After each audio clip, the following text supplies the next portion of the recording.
Oh, it's wonderful seeing everybody flow in. Welcome, everybody. It's good to see faces and names. So we're gonna get going, and people will come in as they have time. Welcome to our panel, History, Ontology, and Social Sciences as Sites of Political Theorizing. Just to give you all a little bit of insight into the run of show today, it's kind of in process. We have a couple of our panelists here, and then others are not here yet. I'm not sure if there are technical difficulties at play. Oh, Dr. Walker is here, so we have 3 of our panelists. Dr. Shaw is not going to be presenting his paper today. There is an error on the program, so he is not in our lineup, and due to what I thought would have been a constraint on time, I took myself out and will just be providing discussant comments. And yeah, so that's what's going on. Welcome, Dr. Walker. So we will just get started.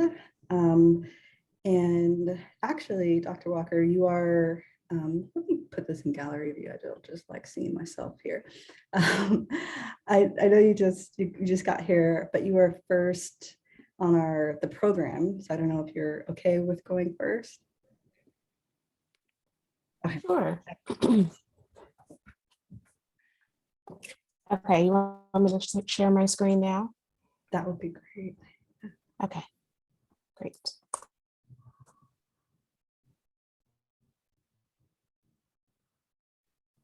Oh, wait. Oh, let me stop sharing for a second. Oh, no. Okay, here we go. Okay, get out of this. Sorry, I needed to start it from the first slide. Okay, so now I can go back.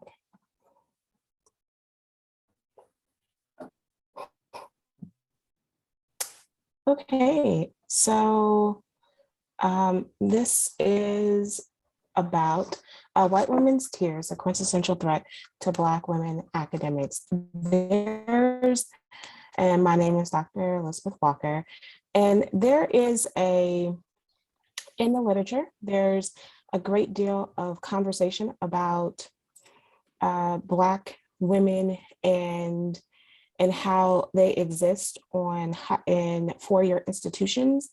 And this is really a focus of Black women in academics at a two-year institution, along with how there is nuance that is arising about how Black and white women are becoming allies. And I'm taking the perspective of the historical aspect of white women's tears and looking at the real effects that takes place in the space of higher ed between Black women and white women and how they coexist.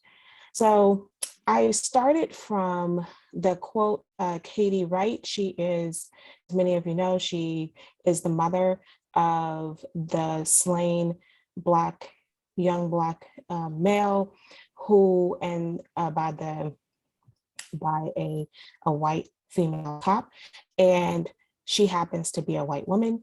And during the sentencing, after the sentencing, the short sentence that the cop received, she gave this statement: "White women's tears trumps justice."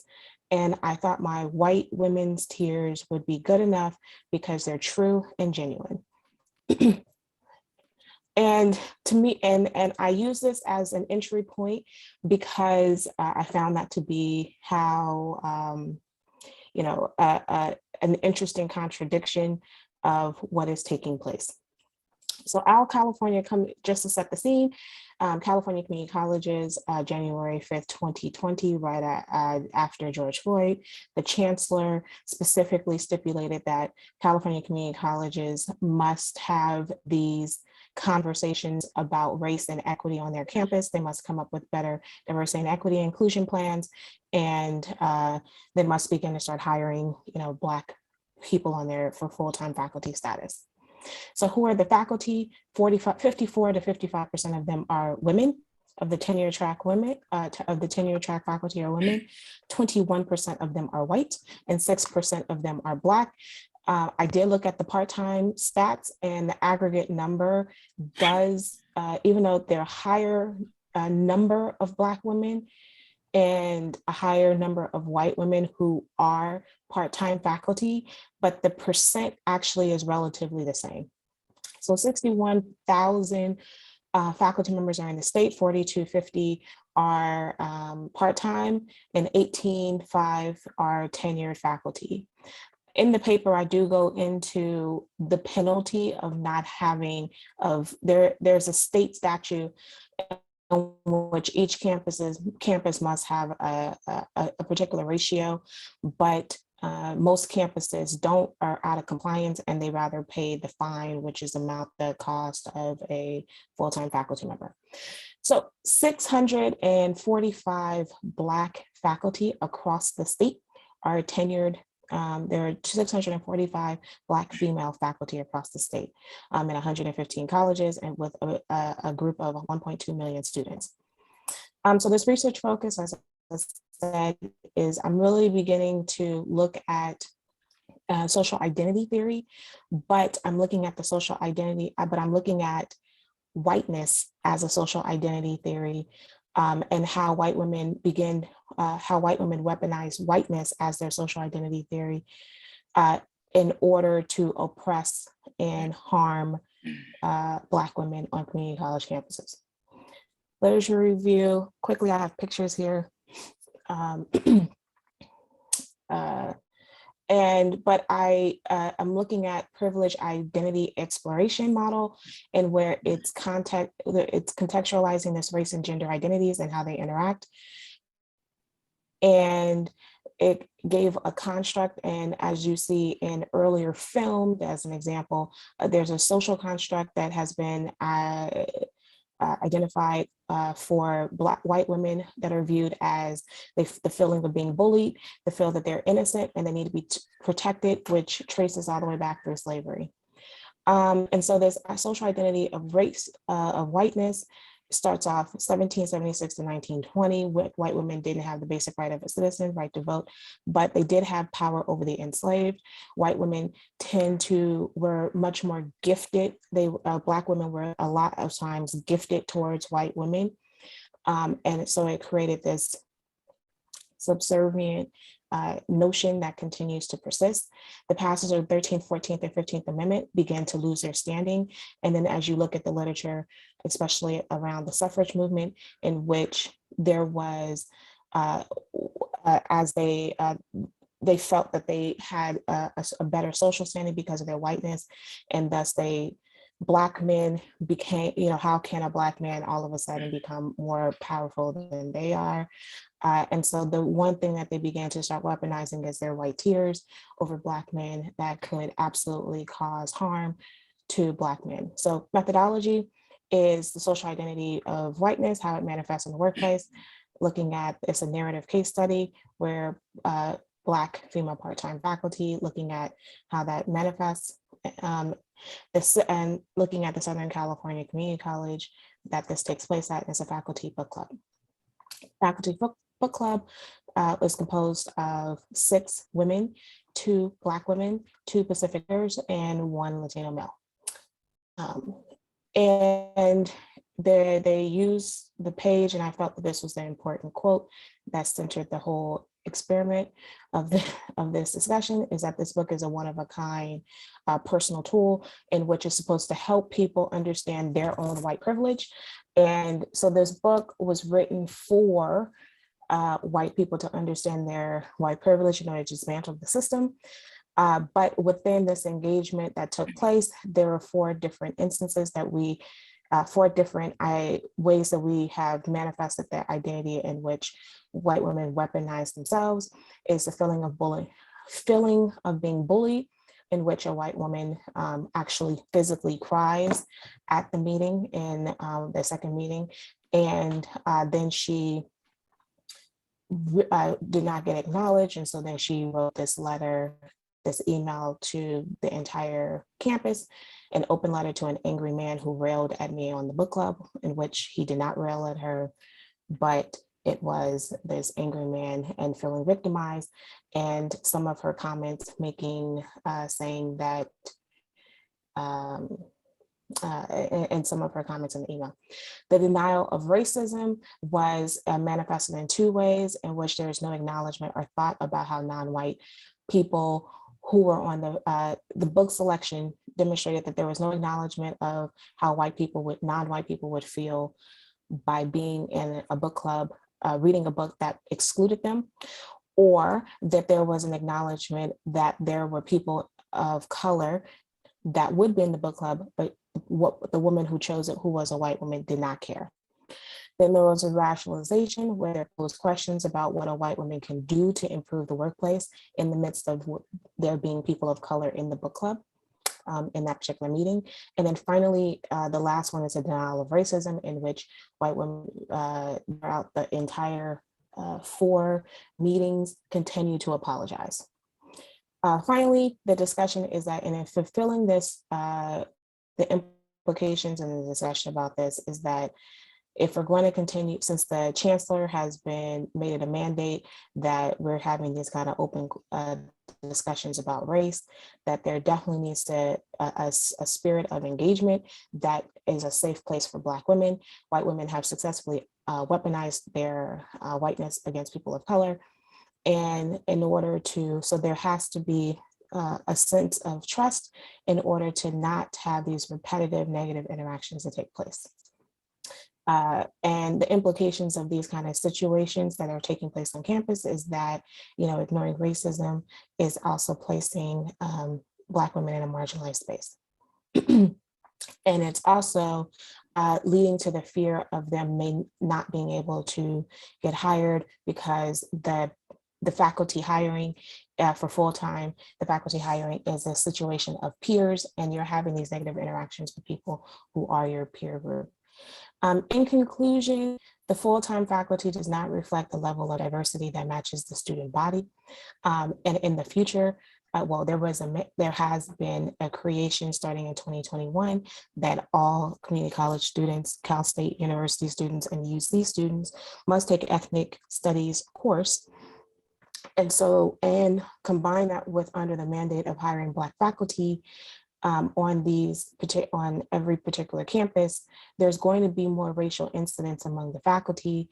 And so therefore we have to come up with a way in order to make these spaces less hostile. And I ended with Beyonce. Thank you.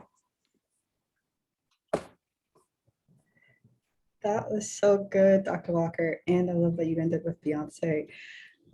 Thank you, thank you. Let's see who is next up on our list. For those who are just arriving or arrived during Dr. Walker's presentation, there's a little bit of a change in the lineup for today. We do not have here Dr. Harris, and Dr. Shaw will not be presenting. And I took myself out of the lineup because of what was originally planned, and I will be delivering discussing comments at the end. But next, we have Professor Anand, Commissiong. Hello, thank you very much, everybody, for coming to our panel. So my paper's title has changed a little bit from the program.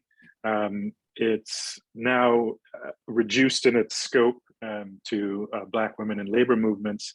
The title from the program was my aspiration to put Angela Davis and Sylvia Wynter in conversation with each other because of a larger project that I'm doing.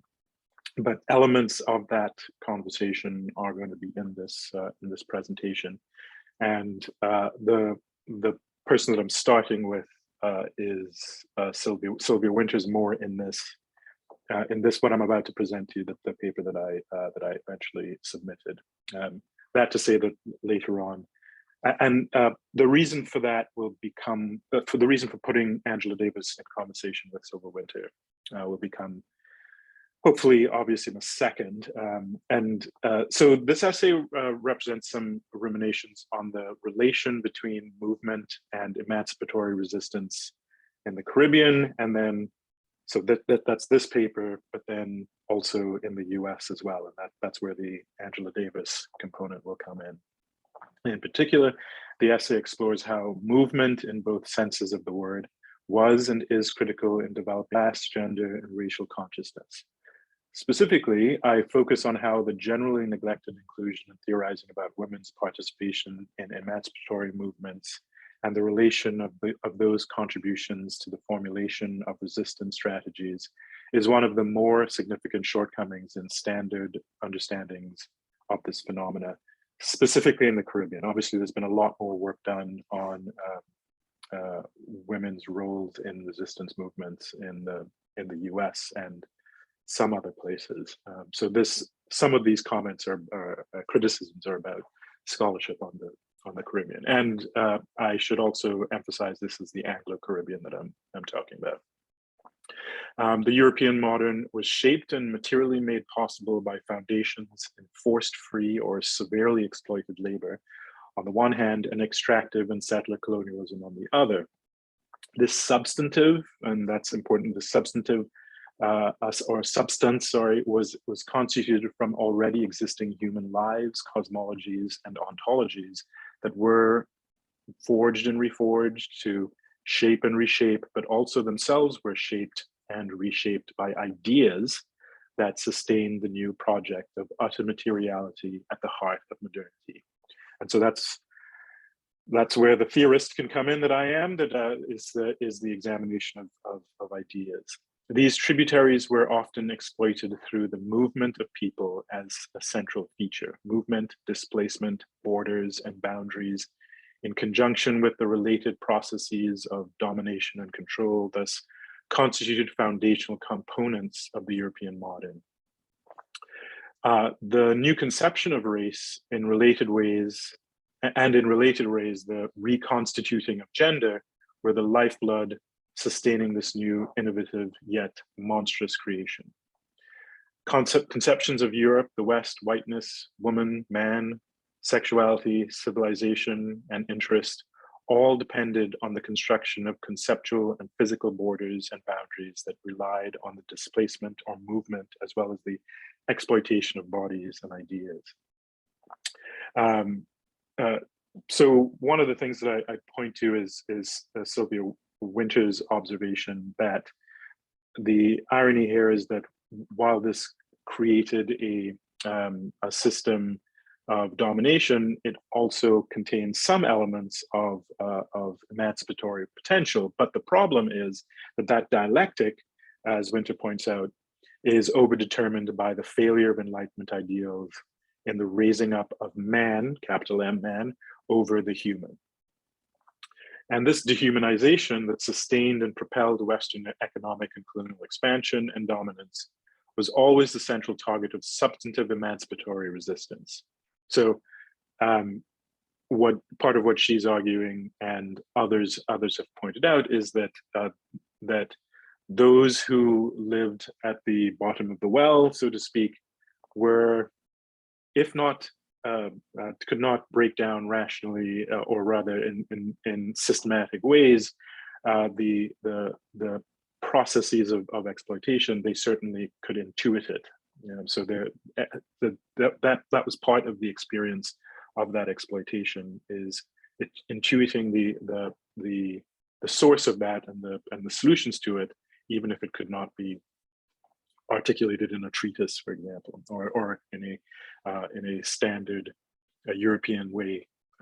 So that is to say that emergence of the new regimes of power in turn engendered struggles that sought to transform completely or overthrow the emerging hegemonic powers. Okay, so cutting all that out. So I have a brief discussion of the history and role of slave trade and colonial domination, and then a slightly longer discussion of labor, life, and resistance by men and women under slavery. And that's, I think, one of the areas in which Davis can help me think through that, think through the experience. But what I want to turn to now are the labor rebellions in the 1930s in the Caribbean, across the Caribbean. While much of the literature at that time concentrated on the male participants in the riots and rebellions from 1934 to 1937, there is substantial evidence that women also played a significant part. Moreover, thank you. There's good evidence that the important historic conjunctures may affect women and men in different ways, and that the character of activity of men and women and the actions that bring about change at these conjunctures may also be different. The high point in the organization and political mobilization of working women was really in the 1930s in terms of their effectiveness. This was for a number of reasons. All right.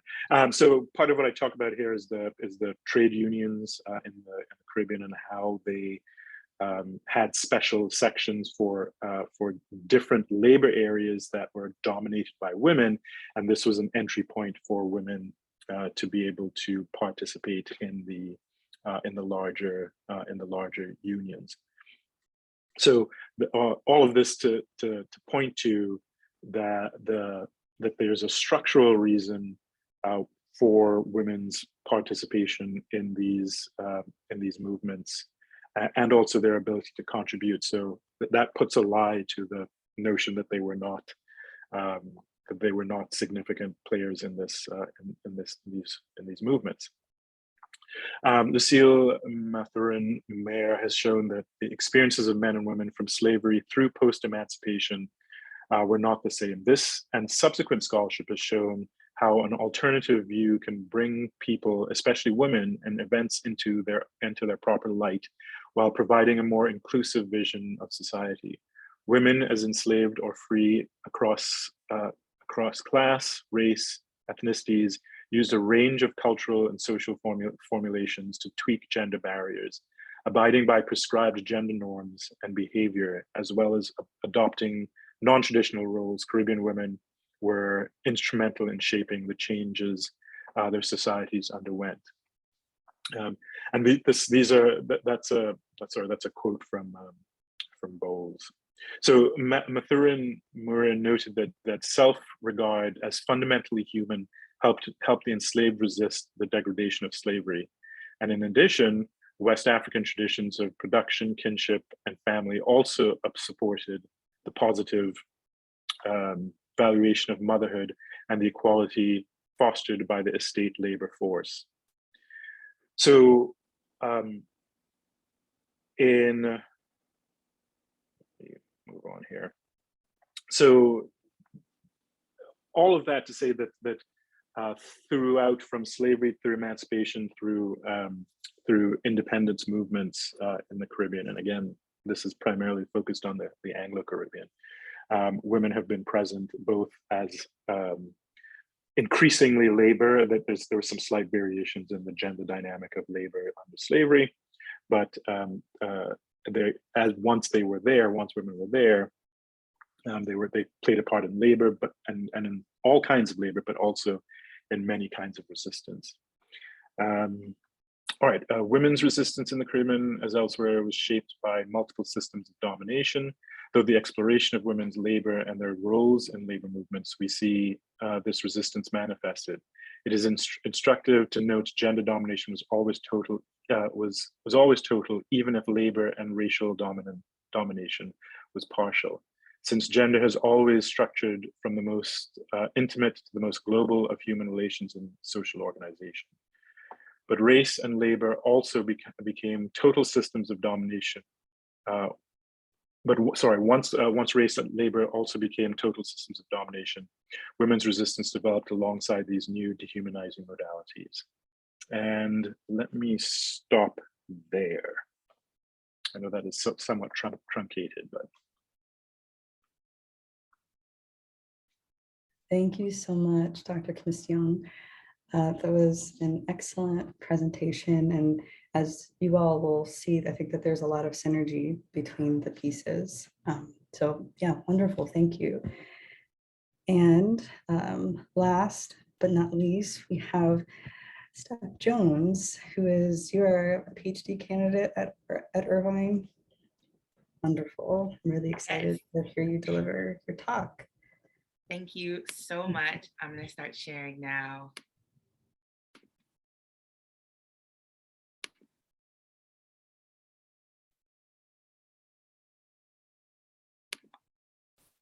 Okay. All right. So thank you everyone for coming to our panel.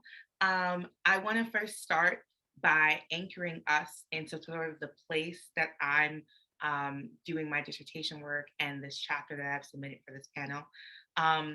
Part of the conversation that I want to have with you all is really about reimagining as much as it is about an understanding of something that already exists and that we heavily talk about in our discourse.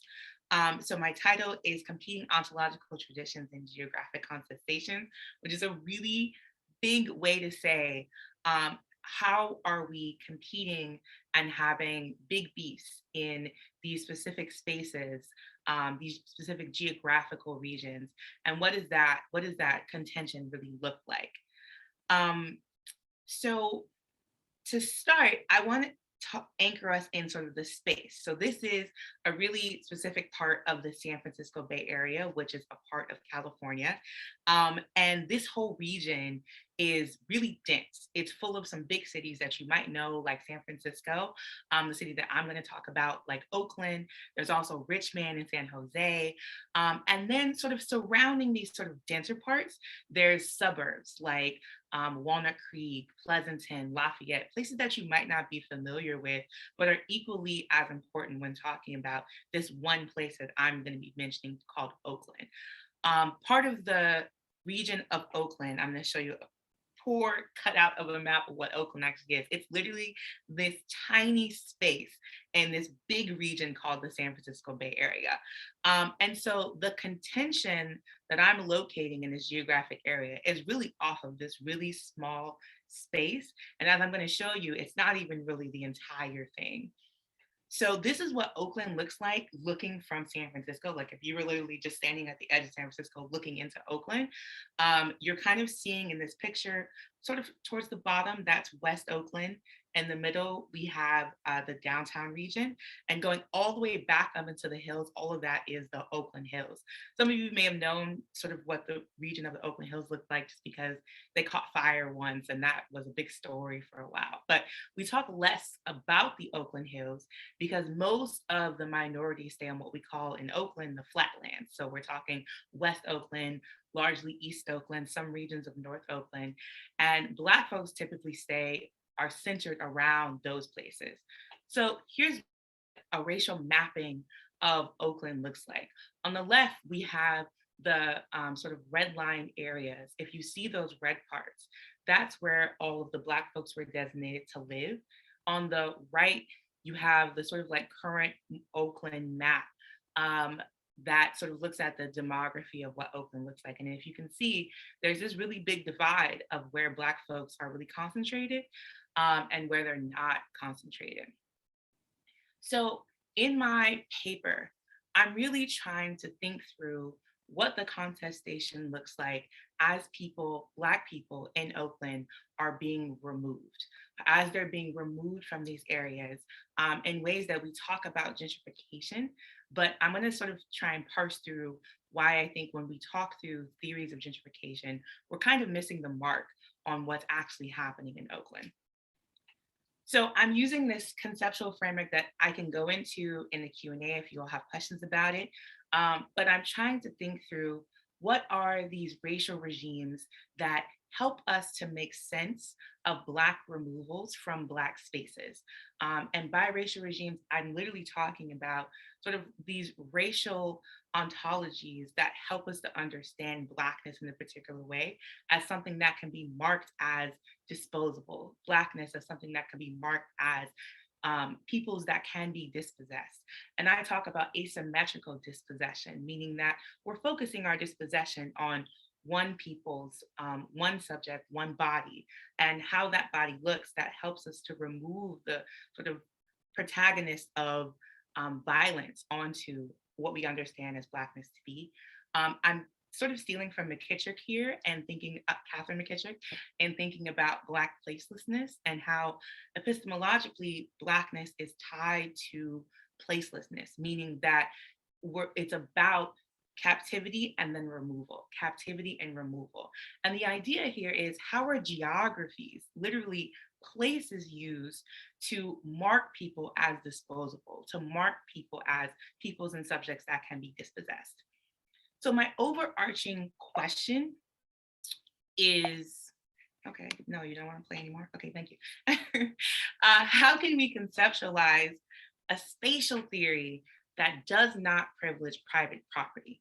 So when I'm talking about a spatial theory, I literally mean theories that think through space, think through geographies, and are trying to come up with, how does something like urban change happen? What motivates urban change?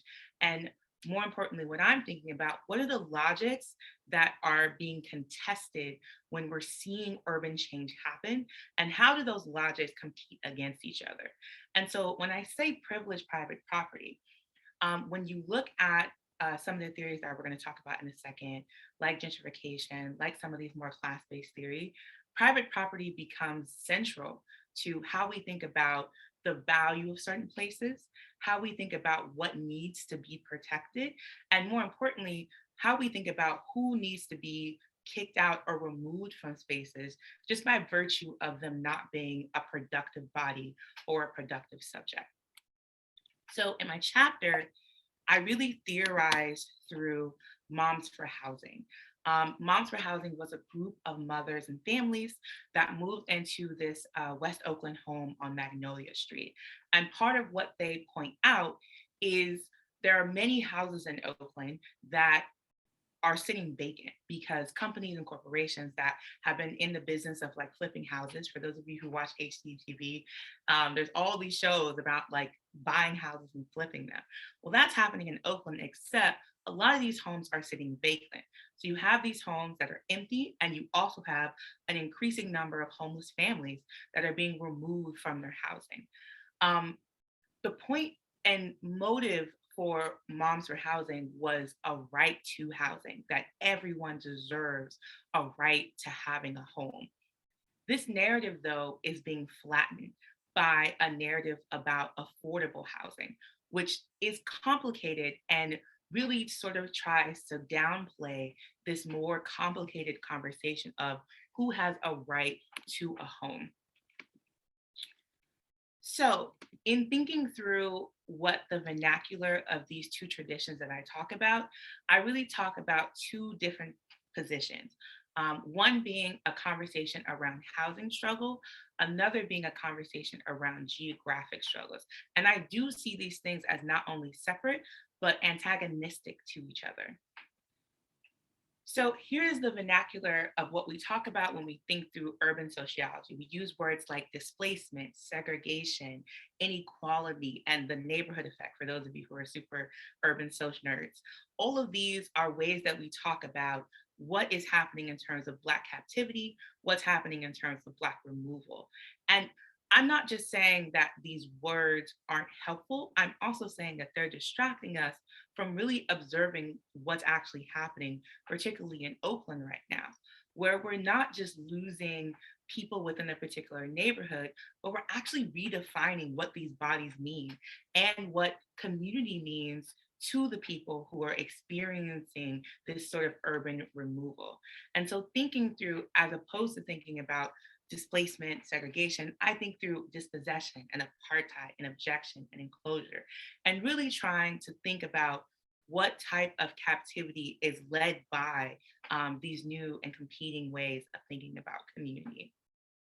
So the question that I want to leave us with is, what does it mean to be losing second and third generation Black Californians? What does that mean for California? But also, what does that mean for the options of housing that Black folks are going to be allowed when we're thinking through the restrictive nature that housing and urban housing more specifically has been historically, but also what are the social visions for community that these Black residents are losing out on because they're being removed from these communities themselves. So in there, thank you so much. I'll be open to any questions. Excellent. Thank you so much, Steph. That was perfect timing. And thanks again to all of the panelists for your most excellent work. I do have some remarks about your paper, about how I see them in conversation with one another, some of the through lines between them, and also a few questions at the end, if you don't mind. Okay, so let me find my little document here. So starting first, actually, because this is the first paper that I read, was Dr. Commissiong's work, Black Women in Labor and Movement. As he articulated, it brings into focus the critical contributions of Caribbean, Afro-Caribbean women laborers in resisting colonial domination, thereby, of course, helping to establish independence. And through this discussion, he underscores how the significance of Caribbean women's organizing efforts within the context of the labor movement have been submerged deep within the historical record documenting the precipitating stages of Caribbean emancipation, multiple Caribbean emancipation projects. The role of Caribbean women within labor movement struggles against colonial forces has been blanketed over by a narrative that constructs men as historical agents, that is, those primarily or perhaps singularly responsible for shepherding their countries toward independence.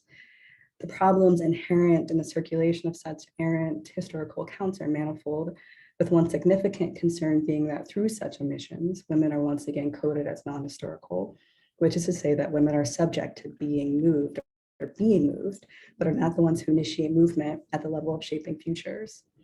And this is fundamentally dehumanizing in a number of ways. In other words, accounts of documenting independence that fail to acknowledge the necessary role of women reinscribe, intended or unintended, the very relationships of domination such accounts are meant to negate.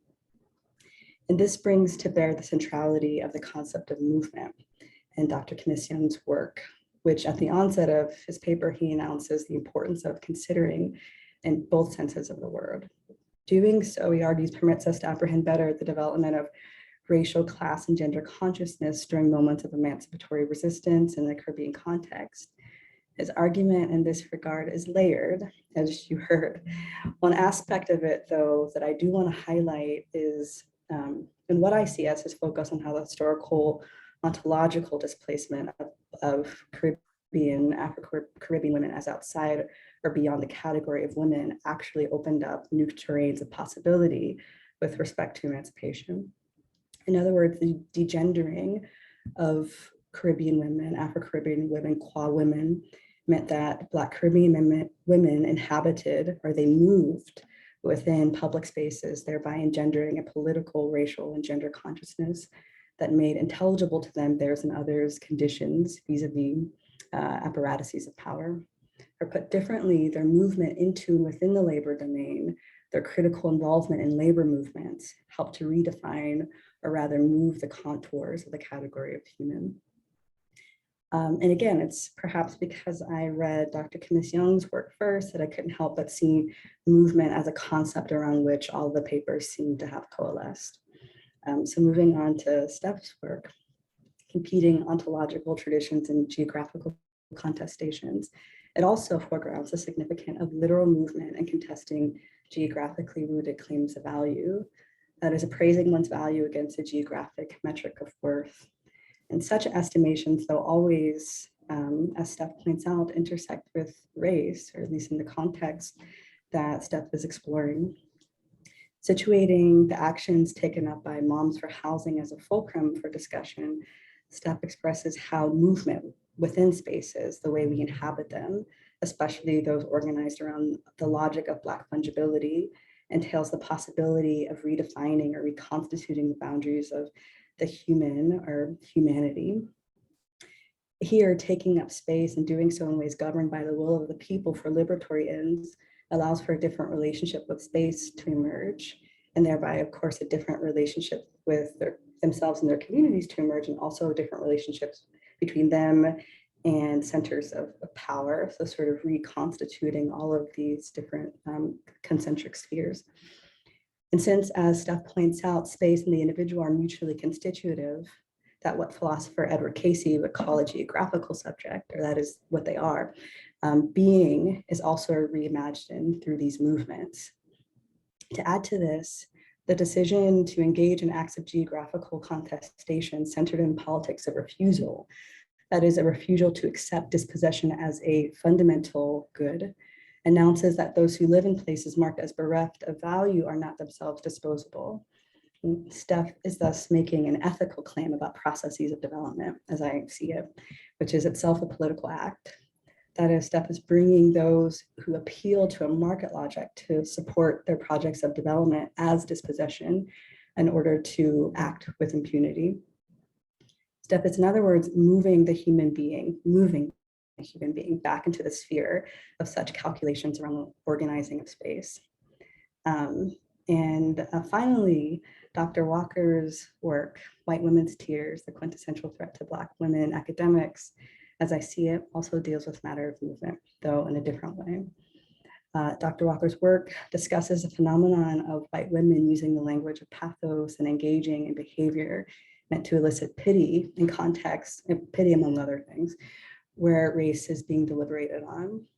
Drawing on a case study documenting a series of race discussions in Southern California Community College, or in a Southern California Community College, those initiated through administrative mandate, Dr. Walker demonstrates how white women centering conversations around their needs and anxieties has the intended effect of crowding out, moving out the interest and concerns of Black people, the Black people that were involved in those conversations, and I suppose by extension, other Black people as well. Here, Dr. Walker points out how in such moments, resources conceived of broadly, so resources in the way of time and energy, and we might even say resources in the way of tenure lines, but specific to the conversation, energy, time, they're pulled and directed towards supporting the white person in distress. As I understand it, the effects of such behavior is not restricted to the moment itself, but has implications for a general distribution of resources. In the context of Dr. Walker's case study, and with respect to the overall demographics of the California Community College system, showing that white women faculty occupying full-time positions at a rate disproportionate to their Black women counterparts, we are to assume that this case study reflects a broader phenomenon where white interests are privileged over Black ones in the context of the academy in this case.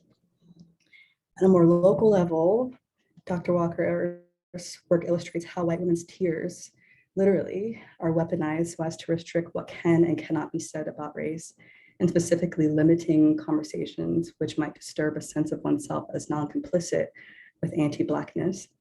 Here we are talking about the controlling of epistemologies, the way that knowledge moves, how ideas migrate, that might challenge the ways white individuals are able to move and behave within spaces.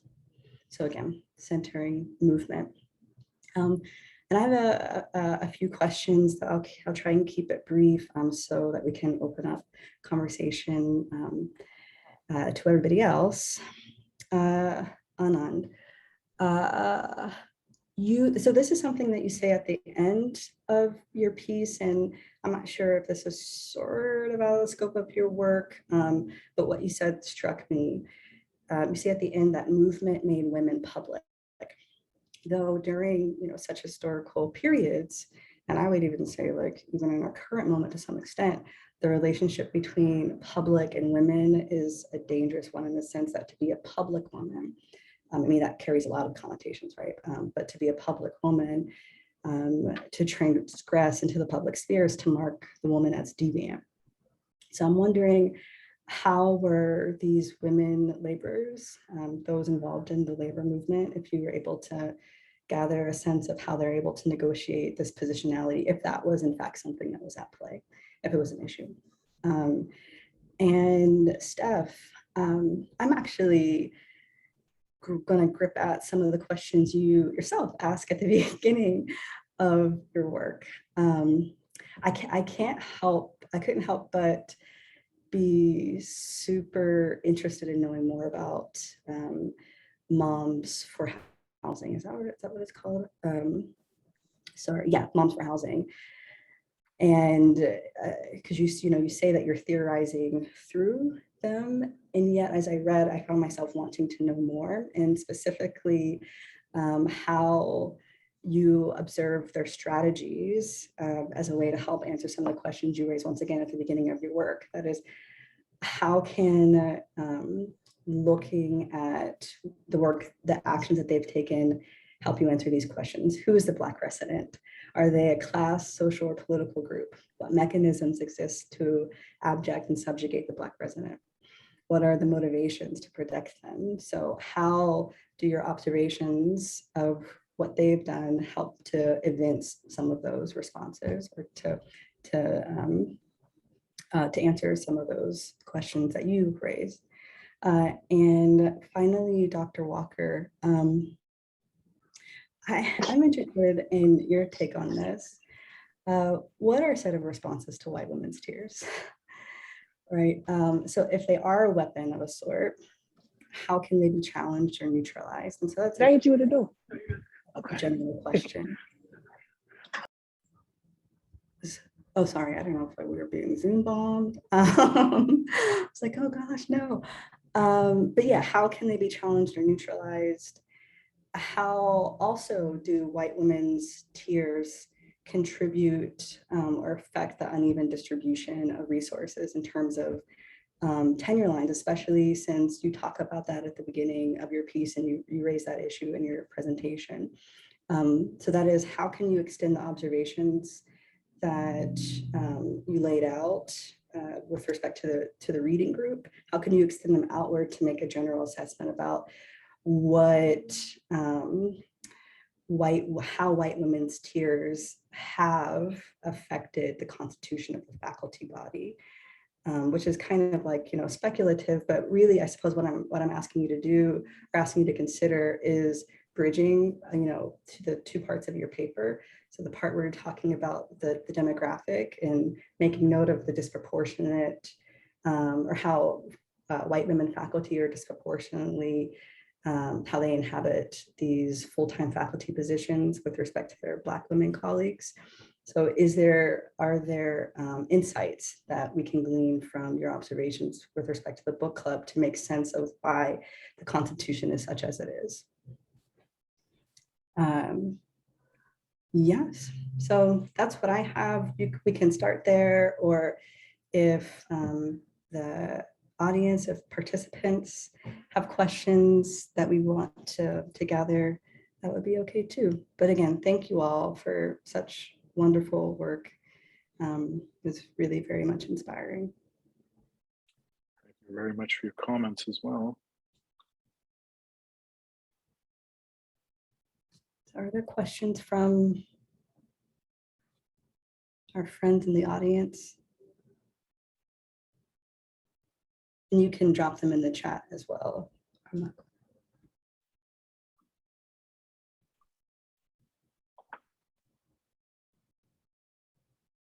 Oh, we have a question for Steph. Could you speak to this theory that you glance upon in your last slide, passing on or passing by? That's a good question. Yes, and thank you so much for both questions.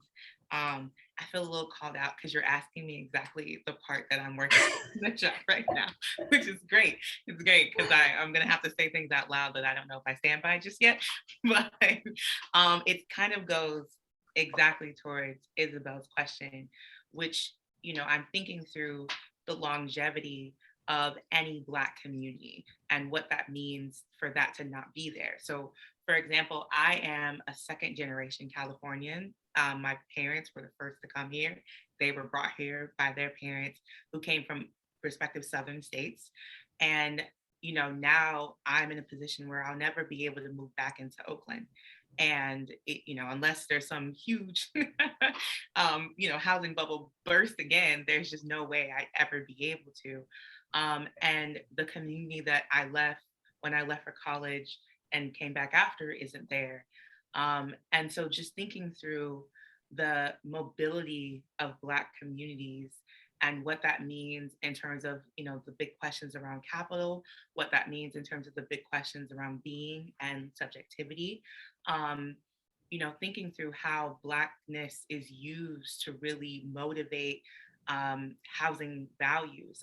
As I explained to some of my students, you know, land doesn't move. It's one of those commodities that like it doesn't go anywhere. And so to generate value, you have to generate something. And I'm looking at part of that movement of Black folks out of these areas that were previously, you know, politically neglected, previously sort of abandoned by some of these federal programs in order to make the suburbs that I named in the beginning of my project. And so in thinking through passing on and just passing by, I think about what are the communal knowledges that my parents were able to pass on to me that I won't be able to pass on to my children, right? And so these communities are constantly having to be moved and uprooted. And I'm trying to really think hard about what that means. And I'm not sure I have an answer yet. Other than like, that's trash. So that's kind of where I am.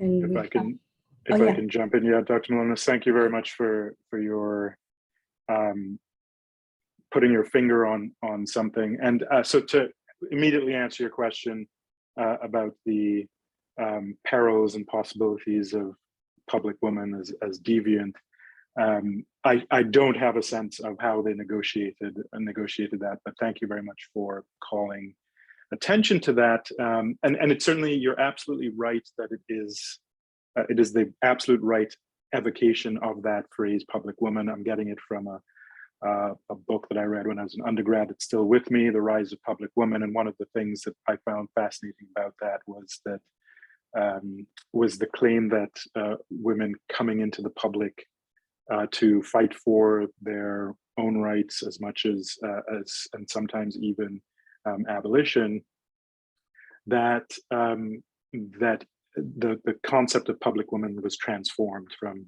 as you say, you know, there's a deviant and primarily sexual deviant characteristic to it. So one of the things that I think that I'll look for, thanks to that, thanks to your comment, is one, how do they negotiate that? But also two, one of the implications. So deviance is a cute thing in political theory. You know, they like to, but it comes with violence that is possible, and sexual and racial violence, especially when it comes to women and women of color. So I think that complex is an interesting one to look at. Yes, so thank you very much for that.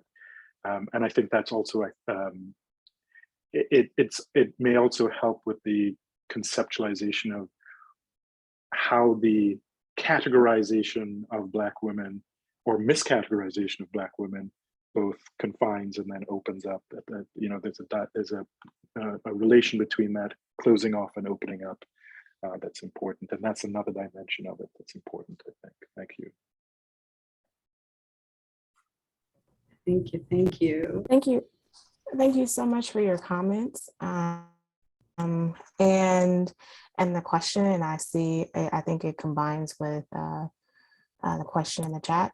I can say that I'm not sure how Black women could deal with this in real time, especially with the power dynamic and the consequences of tackling the power dynamic, being that your peers are part of the hiring process. And so there are real consequences for speaking up in those kind of spaces. But I will say that some of the consequences with that some of the challenges that had to try to neutralize this had been allies trying to neutralize each other. And that hasn't worked out as well, but it is at this point the only real recourse at the moment, unless you have a dean or a vice president or a provost that would step in to try to begin to start making the shifts. And currently that's not happening.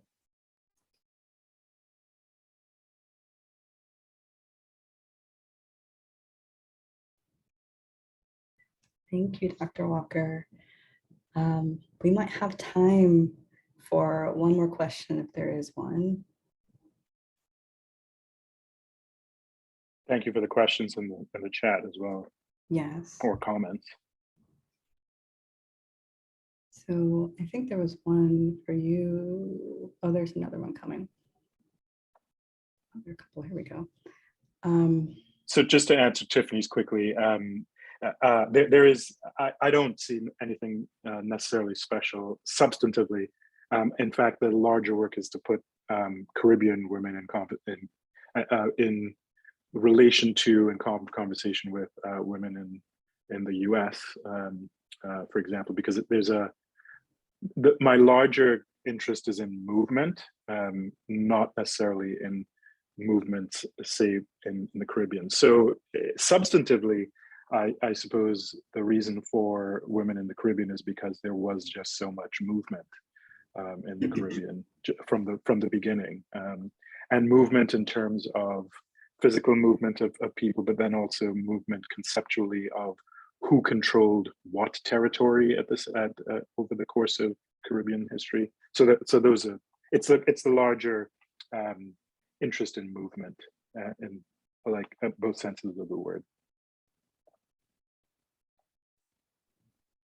Oh, this is a really rich conversation, and we are at the end of our time because I know folks have to get to other panels. But I do want to say thank you once again to our panelists. Thank you for everybody who came, and I just want to send you all in love. I wish you lots of peace and safety. And I'm so glad to have been in conversation with the panelists today. You all are just wonderful, and your work is excellent. Thank you. Thank you, everybody. Thank you, everybody. All right. Take good care. I did have a question, but it's probably too late. Yes.